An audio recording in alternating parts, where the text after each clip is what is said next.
It's become a badge of honour amongst their support to not watch Scotland. Staunch points for many, pure and simple. Yeah, well, Robert's bang on a banana. What did you say? Robert's bang on a banana. Well, Robert's bang on a banana. Bang on a banana. That's the point I was about to make. He's bang on a banana. Bang on the banana, bang on the banana, bang on the banana, bang on the banana.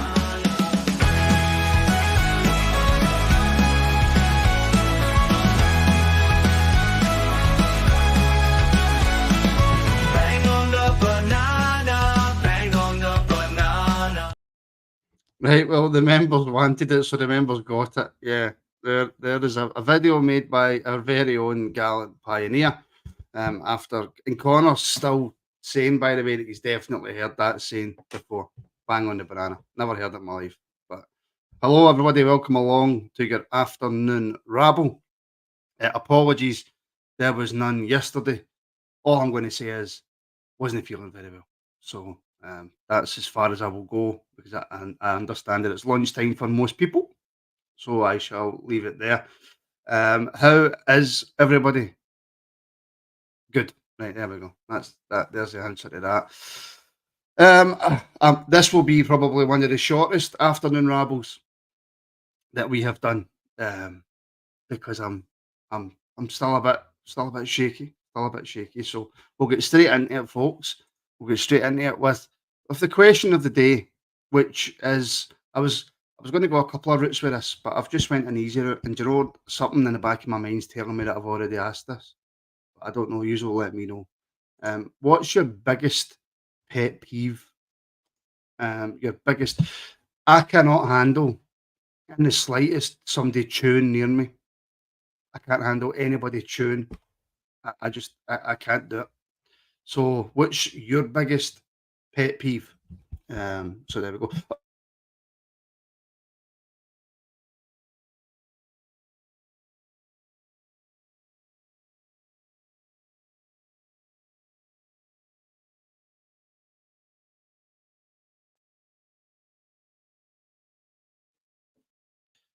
I'm ill, my internet goes. I'm ill, my internet goes. Biggest pet peeve is my internet. There you go. That's my biggest pet peeve. So we're going to come on and talk about Kasanwirjo, John Souttar last night, and I'm going to bring up the who am I as well. But what I'm going to do is I'm going to introduce my co-host for today, Mr. William Irwin. William, it has been 2 days that I could have done without internet playing up. How you doing, mate? I'm all right. I'm not that long home from work, so just chilling out a wee bit for this afternoon before the carnage commences later on. I think his internet's went away again. He's obviously not having a very good day between the issues yesterday and his internet today. So my biggest pet peeve, what would it be? Probably manners. You know, like when I grew up, like people used to hold the door open for you, or people would say like please or thank you, or just like common decent things. Very few people seem to do that now. Like it seems to be a thing of the past, like manners.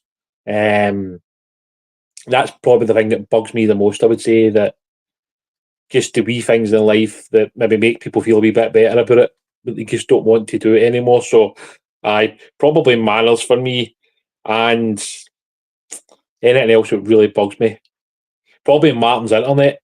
Well, yeah, it bugs me as well. It absolutely bugs me as well. Because I was going to do the who am I, but I've got a funny feeling that my internet's not going to allow me to do the who am I, to be honest with you, boy. But yeah, it's London's got a point. It must be I'm on that 1G.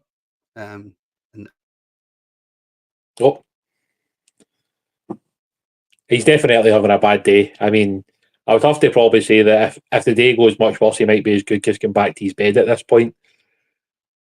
I've only ever had a really bad signal in one place. Would probably be Linwood. It's really bad out at Linwood. If anybody's ever been out there shopping, it is absolutely horrific. Like, you can never get a signal for love nor money. Somebody phones you or texts you, you just can't get a signal. You actually have to leave the main part of the sort of industrial estate just to actually get a signal. It's an absolute nightmare of a place. No, but I've got the Ethernet plugged into the back of my computer, Willie. So, You maybe need to turn the box off every so often and reset it. That's what I sometimes need to do in the house. honestly, I think the sniper's got a point. Connor's put a curse on my internet. Have you ever heard? Ah, Jesus. Yep, I think he's away again, guys. I can only apologise. He's obviously just having a really, really bad day. But I think we were going to talk about John Souttar's performance last night for Scotland. Obviously, ended up getting man of the match against a very impressive Portuguese team. I only seen a very limited amount of the game because I was actually away watching Rangers B play last night against Stirling Albion, but I obviously caught some of the highlights. And I saw obviously a lot of the comments on social media about John, and they were all very positive. And I would have to say, so far this season, John's been excellent. I think playing in these more natural right-sided centre-back position has been, I think, really helpful for him. And it's probably allowed him to be more confident in that position rather than playing off the kind of left side of the centre-back. And to go and perform like that against that standard of opposition is probably one of the big reasons why Rangers are looking to tie him down to a new extended contract. I think the kind of chatter recently was that Rangers had offered him a new 3-year contract extension, which I think would take him up to like 31, maybe 32 for John. So I think for the club's point of view, it's a no-brainer. He's probably one of the best Scottish centre-backs out there now. The club obviously didn't pay anything for him. They've obviously got Connor Barron, who's a young Scottish player, who obviously will end up paying a compensation fee for. And also Neil Scoppins obviously recently spoke about how they're looking to maybe bring in one Scottish player every summer if they can. The one next summer seems to be the boy from Dundee, Lyle Cameron. So that would be interesting if they manage to get him as well. But I think if you look at most successful Rangers teams, they've always had a decent core of Scottish players. So I can completely understand like Neil Scoppin looking at that and thinking that's something that we need to have within the squad. It also helps a homegrown quota for Europe as well. So it's a kind of double-edged sword, isn't it? So it helps us. But no, fair play to John to go and perform over the 2 games the way he did, in particular at Hampden against a quality Portuguese team, as we've already said. I think that shows you how confident he is now and how well he's playing for club and country, which I'm sure the manager will be delighted with him to go away, and hopefully he comes back with a lot of confidence ahead of what's going to be an extremely difficult game at Rugby Park on Sunday at lunchtime. On that pitch it's very, very difficult to play on the Astro at the best of times, but hopefully having him back in there and everything's a bit settled, that it'll make things a wee bit easier. Oh, it looks as though we've got Wolf do instead of Martin. That's an interesting one. Hi, Willie. How are you, mate? You good? Has he had enough already? I think I've just managed to jump on. I've noticed that he was off, so I managed to just jump on. So I was just talking about John Souttar, how well he performed last night for Scotland. I only seen some of the highlights of the game because I was at the B team game. But what did you think of John Souttar's performance last night? If you saw the game, didn't see it. I don't watch international football. Didn't see it. By all accounts, he was given man of the match by Charlie Mulgrew, who was the summariser. So before he's given a Rangers player man of the match, he must have played well. No, that's a fair point, mate. I was obviously going to talk about last night's B team game. Martin had obviously asked me to do a wee bit of that. I thought it was a decent game last night against Stirling Albion. Obviously, next Tuesday night we play Stenhousemuir in the next round of the SPFL Trust Trophy. So I could understand us wanting to play a team like Stirling Albion. I thought it was a decent game. We did lose a couple of poor goals. That's something that we probably need to cut out, to be honest. In terms of the manner of the goals, we probably should have defended them better, in all honesty. The 2 goals we did score, the first one was a penalty. Archie Stevens was filled in the penalty box. Alex Lowry does his usual wee couple of steps and then somehow sends the goalkeeper the wrong way. Don't know how he keeps doing it, but he does. And then obviously the late equaliser was Alex Lowry from about 25-30 yards, a lovely strike from outside the box, and it flew by the goalkeeper. He had absolutely no chance. I think in the end the draw was probably fair. It's another good workout for some of the players, as I say, as well. But it'll probably be more interesting to see who plays next Tuesday against Stenhousemuir. It might well be that it is Adam Devine and Alex Lowry again, or it might be that they maybe need like a Robbie Fraser potentially might need some minutes, or a Cole McKinnon. So we'll obviously just need to wait to see what happens next Tuesday. Yeah, I was going to say about next Tuesday. Well, what is the criteria for that game? You know, who is allowed to play, who isn't allowed to play? Because it's not. Is it 20s? Is it 21s? Is it the B team? You know, what's the deal? Basically, you're allowed like 2 overage players. So in that category, in the main, you've got guys like Robbie Fraser, Alex Lowry, Adam Devine, Cole McKinnon. They're the 4. There's probably like 2 spaces for those guys. So depending on who needs the minutes, like also in the last round, Robbie Fraser hadn't played for a short period of time, so the manager decided to utilise him. So it meant that like sort of Adam Devine missed out. You know, obviously there is still players like sort of Bailey Rice is still obviously eligible. He could just come into that team. You wouldn't need to move anybody out. Same with Zach Lovelace. But because guys like sort of Adam, Robbie, Alex and Cole are a little bit older, the criteria means that we're only allowed to have 2 overage players. So in general, those are the guys that the club would use. Obviously, I mean, like we could use a player that's older than those guys. You know, we have had in the past, we've had, you know, players in their mid-20s, their late 20s playing some of these games, like Nico Katic has played in it, in the competition. I'm pretty sure Jason Holt played in the competition. I'm trying to think, I think there was at least another couple of guys over the last couple of years have played in it. But in the main, it has been players that's maybe just like a year older. But I think it's a good test. You know, Stenhousemuir are a good team. They get, you know, a team that obviously get promoted, scoring a lot of goals last season. It's maybe not been as strong this year, but you look at the squad they've got, and it should be a really good test for the Rangers B team.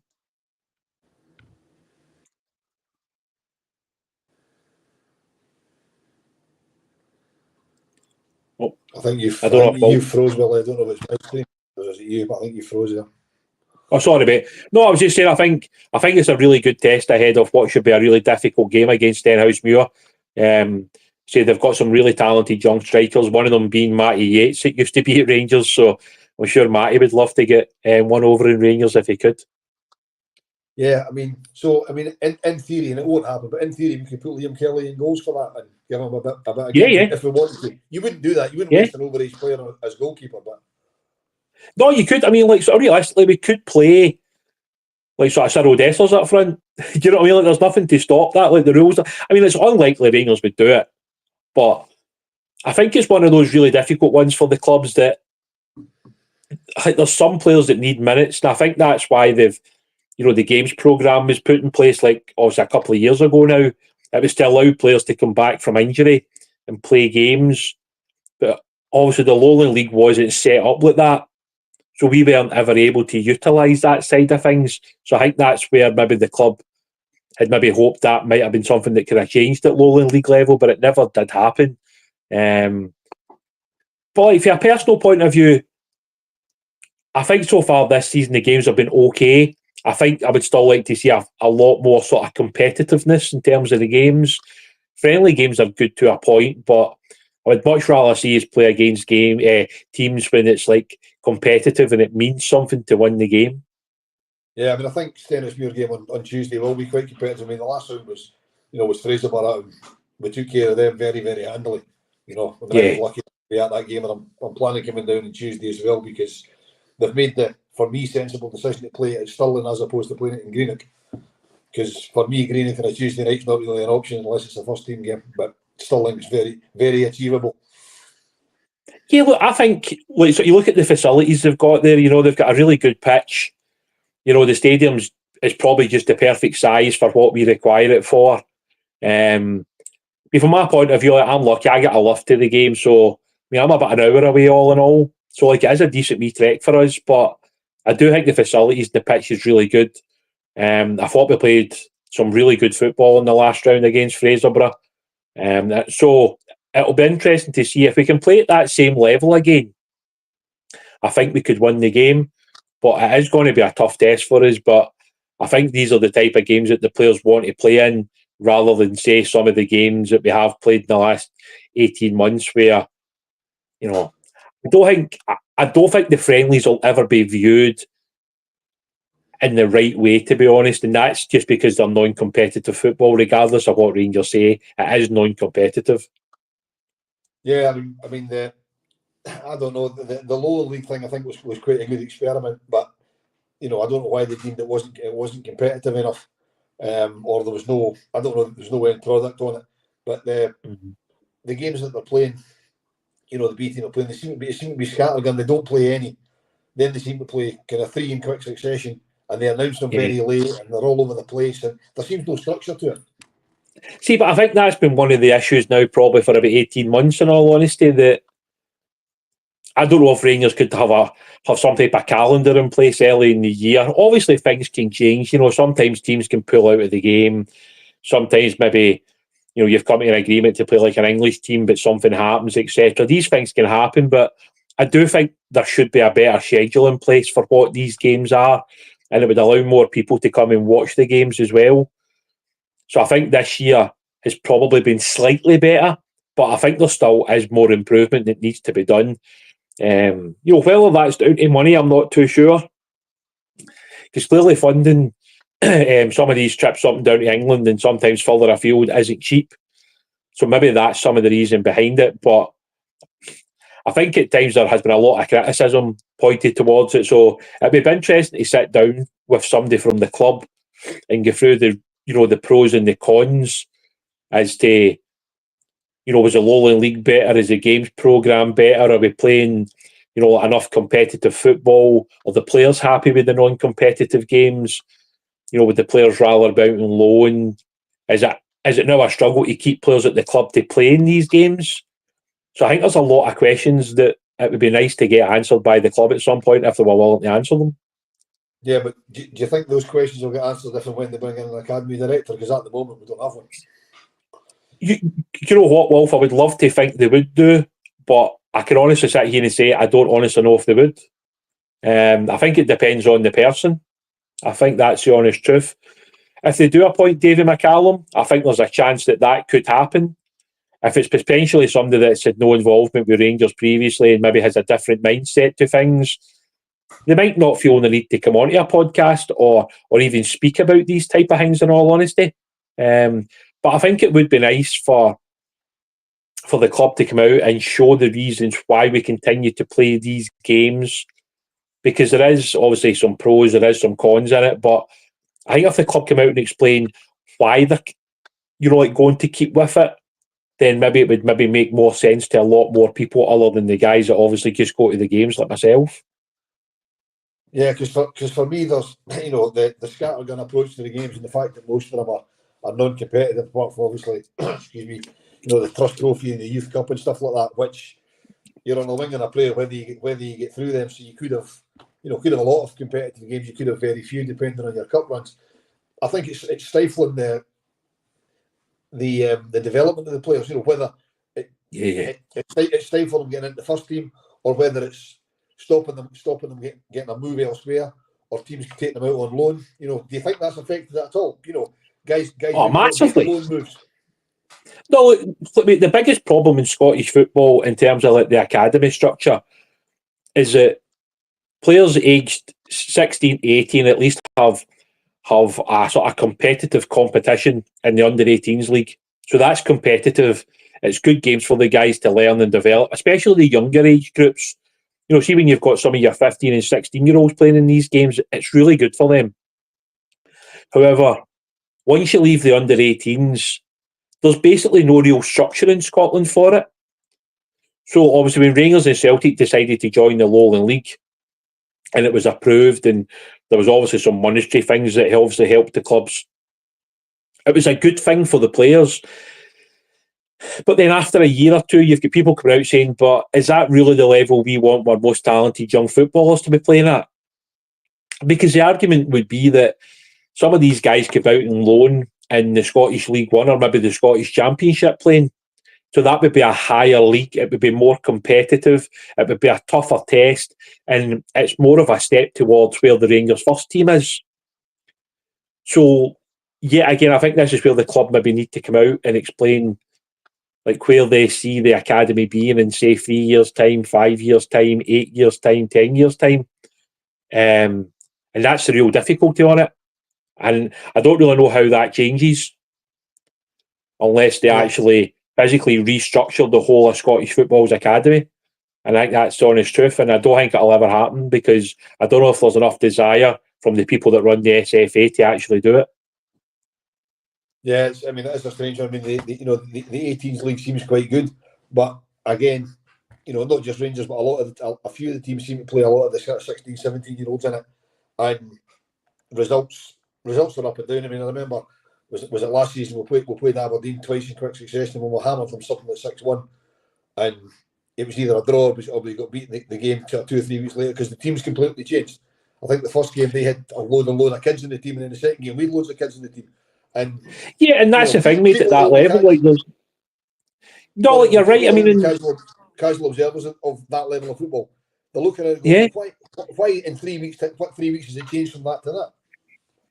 Well, that's the thing, and not every club like sort of releases what the team is on that day. So a lot of people from the outside might go, "That's a great victory for Rangers," but then like it might be that Aberdeen's got a lot of 15 and 16-year-olds playing that day, whereas the next time you play them, it could be some of their sort of 17 and 18-year-olds. So it becomes a totally different game. And this is yet again why the club don't really publicise enough of this information. So yet again, a lot of people are blinded as to what's actually going on behind closed doors. So until that changes, I'm not really too sure what more can be done, in all honesty. And do you think there's any desire for that to change? Amongst it, I mean, obviously difficult for us because we don't have a head of academy at the moment, so it's difficult for us to sort of drive the change. Do you think because you're around those sort of games more than anybody else? So do you think there is desire for that to change? I don't think so. I don't think within the game there is.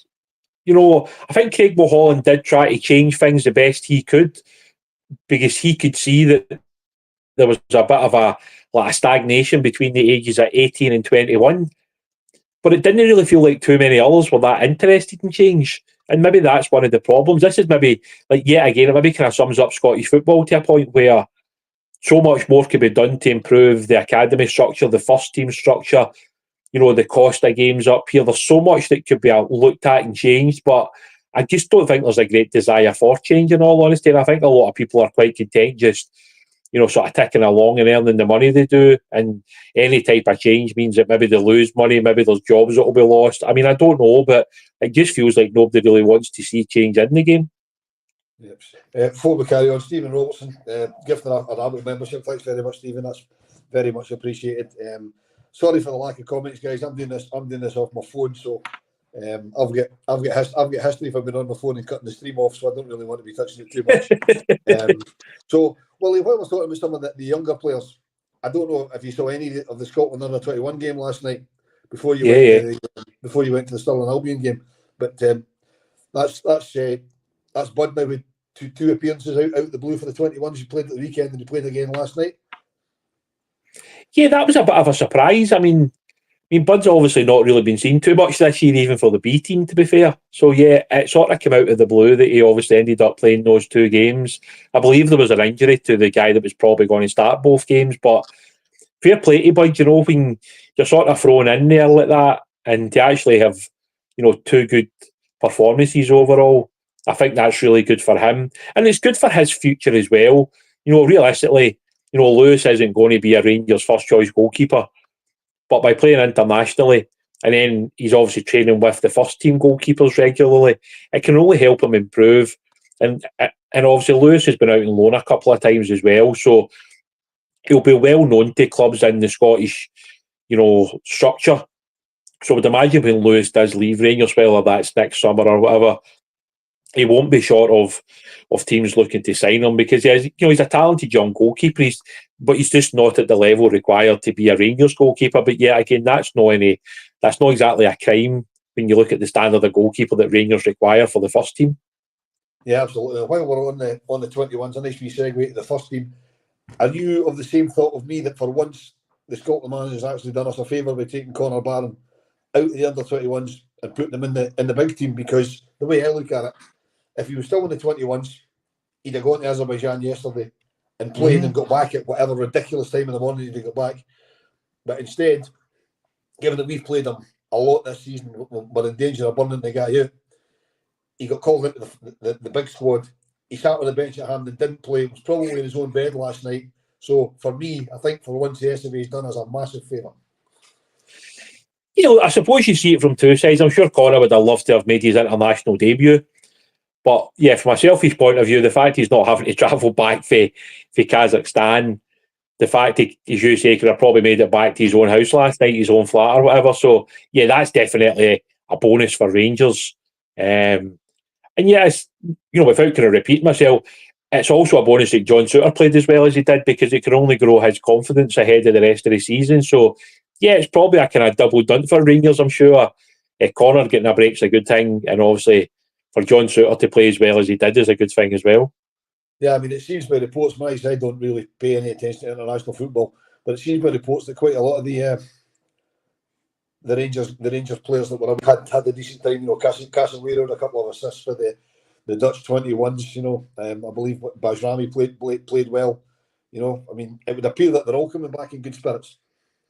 Yeah, well, I actually managed to catch a wee bit of the Albania game against Georgia, and I was actually really impressed. I thought Albania played some really good stuff. Obviously, Bajrami, obviously as usual, showed his quality. I'm really excited to watch him play. I do think he's an exceptionally talented footballer. So I think, the more that we get used to him and he gets used to us, we're only going to see more and more from him. I only seen, obviously, the assists on YouTube for Casa. But look, see, when you're good enough to get called up by the Dutch under-21s, you've clearly got something about you. You've clearly got a certain standard in terms of your technical ability, the qualities that you possess. So from Rangers' point of view, the fact we do have an option to purchase next summer, if he does get a good run of games in the first team, which I do think will happen at some point this season, I wouldn't be surprised to see Rangers looking to try and sign him next summer if Casa obviously would like to come and stay here on a permanent basis. Right, that takes me straight on to the next thing I was going to throw at you. So where's he going to play? Because I believe that his assists were from left back for the Dutch the other night. He's come in for us at centre back, but his preferred position is supposed to be right back. So if he's going to get a run in the team, where are we going to play him? Well, yeah, look, it's a great question, mate, to be honest, but I think you've got to look at the long term, right? I mean, I think Rangers see like Jefte as somebody they can improve, develop, and then sell on. Realistically as well, like James Tavernier's probably coming to the end of his Rangers career. So I would imagine he's probably been brought in to play in the right fullback position. That's how I've seen it since he's came in.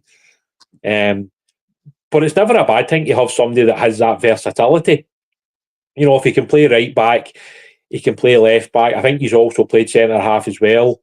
And when you look at the size of him, to be honest with you, he's probably one of those guys a bit like Sterling. He could probably play in the wings. He could probably play as a 6 if you really need him, like if you were struggling numbers-wise, because you can clearly see he's an athlete, and sometimes in certain games having a 6 that can do a lot of that work is a good thing as well. But personally, I see him as a right back. That's where I think his future's going to be if he does remain a Rangers player beyond next summer.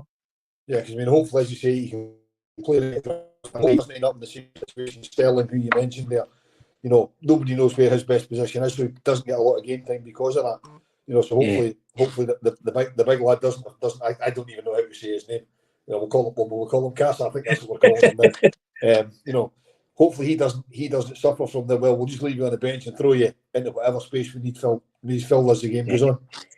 Yeah, no, look, I think it's always good to have people that have versatility, and I think having Casa and having Sterling is a good thing for the manager.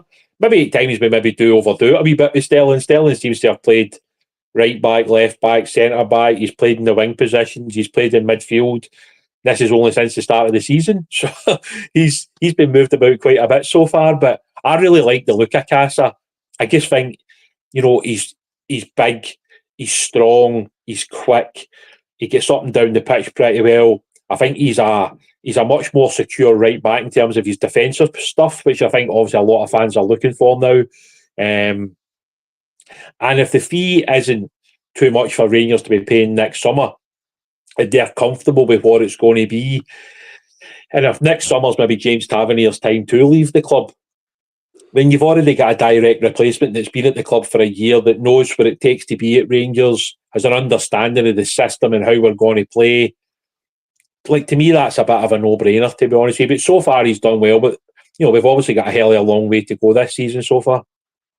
Yeah, that is, of course, if he wants to stay, because I believe it's only an option. It's not it's not an obligation. Yeah. It's only an option. So as much as we might want him, if we don't play him, he's probably going to say, you know something, I don't want to stay there.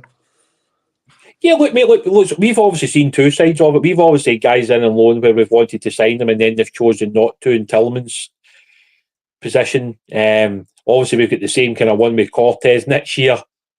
You know, he's obviously missed a hell of a lot of football, Cortez, and that obviously is a massive concern. It was interesting that Niels Coppin obviously decided to come out and say, you know, when we had looked at Cortez, he had no injury history, no problems with this and that and the next thing, and he signs for Rangers, and all of a sudden the guy's basically missed nearly a year of football.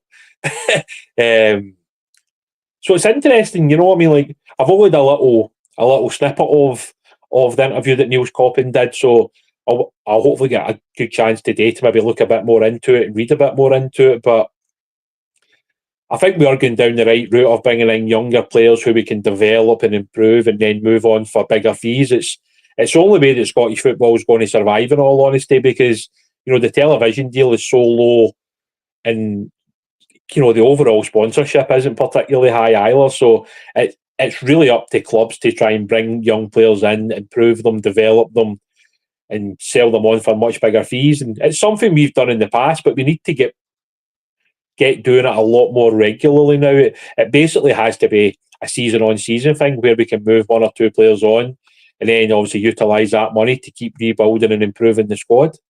Yeah, I think that's something we as supporters have to get used to as well, because Yeah. you know, we bring players in, we expect them, well, you know, we'll bring him in, he's got to start. You know, but we've got to get used to the fact that we might spend $500,000 on a player who's only going to be here 18 months, and then we flip him, as the kids say, for a good chunk of change, because that's not really.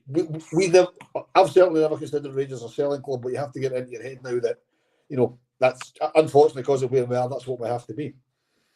Yeah, look, Scottish football is now basically what you would consider a second or a third tier level of football.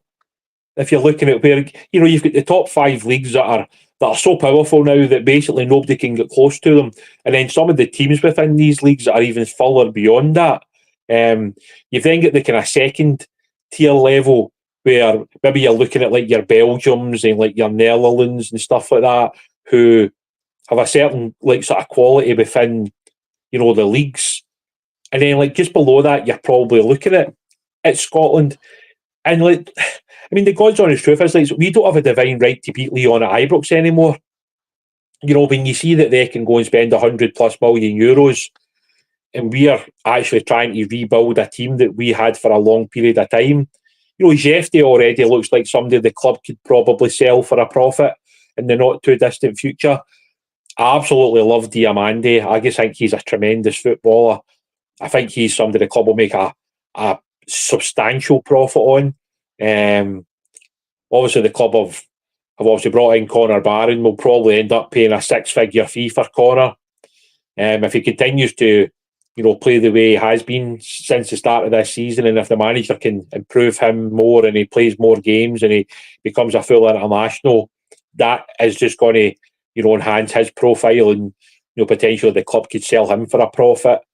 Eager Man's obviously just come in from, you know, from a totally different mindset to what Scottish football is, and he's another one that the club will look to improve and try and move on. But that's very much what we are now, Wolf. You know, whether people like that or not, Scottish football is a place to sign young players, to improve them, to develop them, to, you know, get them to that next level. And then that's when these next level teams can come in and pay you 10, 12, 15, 20 million pounds. And then you've got to utilise that money to strengthen the club. And that's what it is going to be moving forward. And I know that's tough to accept for some of us older bears who very much grew up in an era where we were able to compete with the top English teams and sign some of the top English players. Now that's totally unrealistic for any Scottish club to do. Yeah, because the facts are now there's no hiding from it. No, here's the boss back. Look, There's no hiding He's from back. it. That the facts are that English clubs come in, they're taking the 16, 17-year-olds. I mean, the highest profile example is Billy Gilmore. They come in and went, look, we're getting you a 4-year contract, 10 grand a week. If you never play for us, it doesn't matter because we can afford that. Yeah. Whereas, we balk at paying 10 grand a week for a first team starter. And they're doing that. Not just Chelsea, they're doing that regularly. Villa's doing it, Newcastle are doing it. They're all doing it. Yeah. True. Good afternoon, Martin. How are we, gents? Good, mate. Good. I'm ready to absolutely just take my internet, take the modem, take the router, and throw it out the window. Your time is perfect because I'm going to have to say good afternoon because I've got to get back to work. Well, this won't be on much longer because I can't leave Wally on his Todd again. But thank you for jumping in, Wolf. I appreciate it. No problem at all, and I'll speak Cheers, to Will. you later. Cheers, Wally. Cheers, buddy. Thank you. Cheers, mate. Cheers. Well, Wally, I'm sorry I left you in the lurch like that. No, well, you know my mindset. I don't mind talking, so you can at least leave me to it. And I was all right there for about 20 minutes. So I don't think we obviously touched on some of the points you wanted to, but I mean, did you touch on John Souttar? We did talk about John Souttar for obviously the positives for Rangers and for Scotland. Clearly, we spoke a wee bit about Conor Barron. We touched on the B team game. We kind of spoke a wee bit about the structure of the, is the B team really like where these players want to be kind of thing. And look, it was good. It was good to chat about Rangers. I'm just looking forward to the game on Sunday now against Curly, and hopefully we can pick up the 3 points and move on to the Steaua Bucharest game. Yeah. Well, the one thing I did want to talk about, which Alan's just brought up here quickly, because in case my internet goes again, I can't handle another smashing my head out the window. Kasanwirjo looks quality. Put him at right back. Rotate Tav. For Netherlands under 21s, Willie, 2 assists. He's impressed whenever he's come on the pitch for us. This boy looks a player. I'm not sure what the deal is in terms of at the end of his loan. But early signs are this boy's impressing me and should get as much time as possible on the pitch. Yeah, look, I mean, we did touch on it a wee bit, me and Wolf, to be fair, but yeah, look, he looks a really good player early doors. I mean, that's the one thing that stands out. And I said we were lucky enough because I think it was the Rangers under 18s were playing that night on the transfer deadline day, and he popped himself out from in the main sort of building from the academy side, and he came out to kind of watch the game for a couple of minutes. And even just seeing him then, you could see that he was a big, imposing, physical player. And obviously being in the enclosure, and I've watched him a few times now on that side of the pitch. He's quick, he's strong, he's powerful, he's got a good technical base. He always seems to be good with the ball at his feet. He is going to get forward. Might not be the same level of madness that Tav's had over the last 10 years, because what Tav does is just ridiculous, really, and what he has done. But yeah, look, he looks a very good player, and the fact that he's a Dutch under 21 international shows that he's clearly very well liked in his own country, and he's very well respected as well. The fact that he gets these call-ups, given he said very limited game time for Rangers, in all honesty, since he signed. Well, yeah. And I mean, it's too difficult to judge a player when you've barely seen them. But Yeah. somebody who is getting minutes and getting assists for the Holland under 21s, do you see him? I don't know if replacing Tav is the right word, but do you see him getting more minutes going forward at right back? Yeah, I think it's only going to happen eventually, but we just don't know when. I mean, Tav's been an unbelievable servant for the football club, and that should always be remembered, the fact that he's been here so long. And for most of the time he's been here, he's been the star player, in all honesty. But yeah, look, I think probably come the end of this season, this will be James Tavernier's last year at Rangers.